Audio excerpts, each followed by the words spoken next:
Time to repair this. The door handle for the inner door broke, and so I gotta stick my finger in here, gotta do it here, one more time down here, just to get this door open. Well, let's get to it.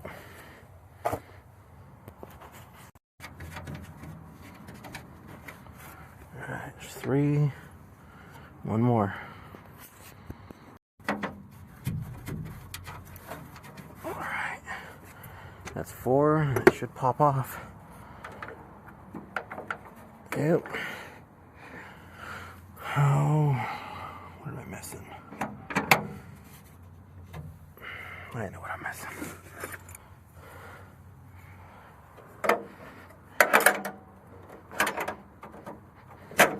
Nope. Well, that did it. A little bit of beating action, and it popped right off. There it is.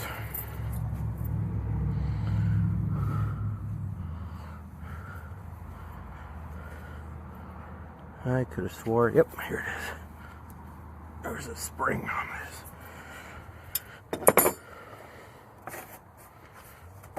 Well, it's got an existing spring. That's what broke off. Okay, it took a little bit of playing around.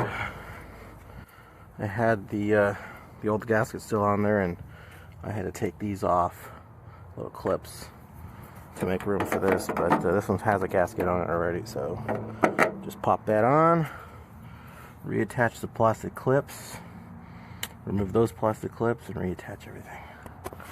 Just realized I was trying to save this for whatever reason, but yeah, this is part of the original, so this new one already came with its own brass little piece here, so I'm going to toss this and reattach the rest. Reattach this one so that one's secure. Now let's do this bottom one with this, and go ahead and push that into this little slot here. Just push it in here. There we go. We can open this up and then reattach this bottom piece.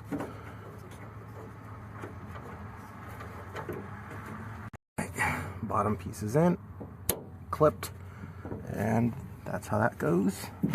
Okay, now let's install those bolts. 4 bolts.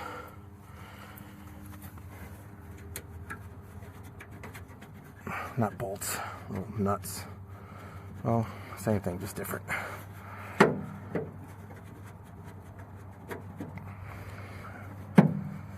And I would just stagger them.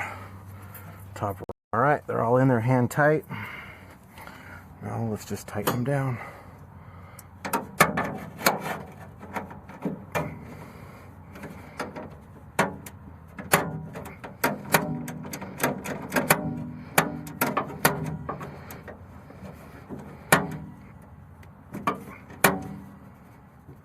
Okay.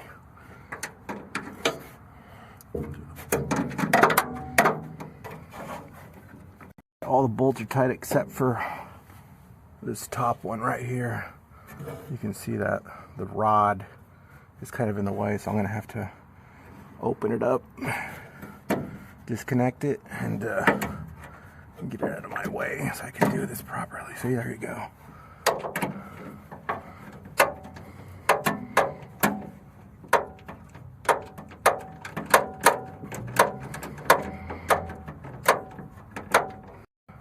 Okay, nice and just snug. I don't have to be super tight.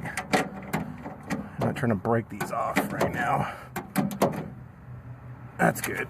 Okay, I'll just go ahead and reattach that back on here like it never was ever off. Just like that. Uh-oh. There we go. That's more gooder. I can talk that way because I didn't go to college. Okay, good. And alright. Everything tight, everything resecured. And let's go ahead and try it out.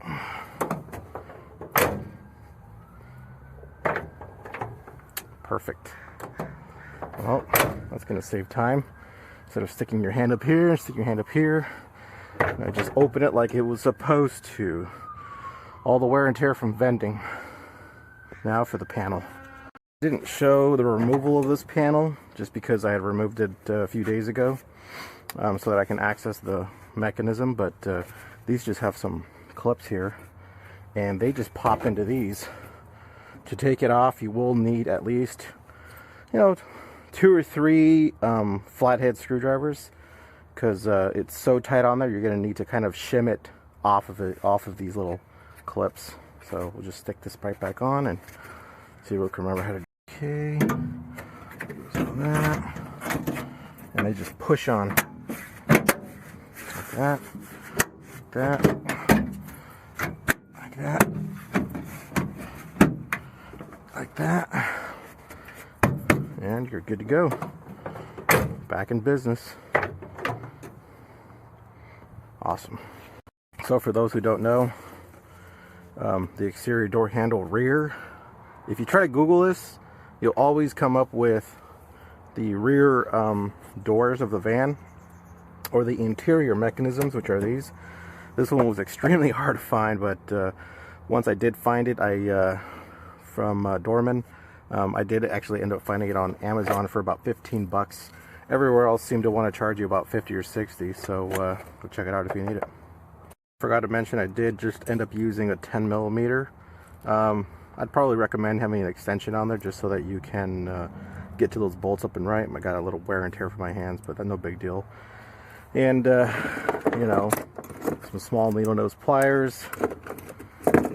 This should have been a small flathead, but it's a little small Phillips. That's pretty much it. I did end up using flat bar and a channel lock, small channel lock, to kind of pound it out of there once the bolts were seized in there, so I had to use the channel lock and the flat bar to kind of pound it out, because of it being in there since 2001, obviously, right? But a little bit of tapping and it popped right out, no big deal.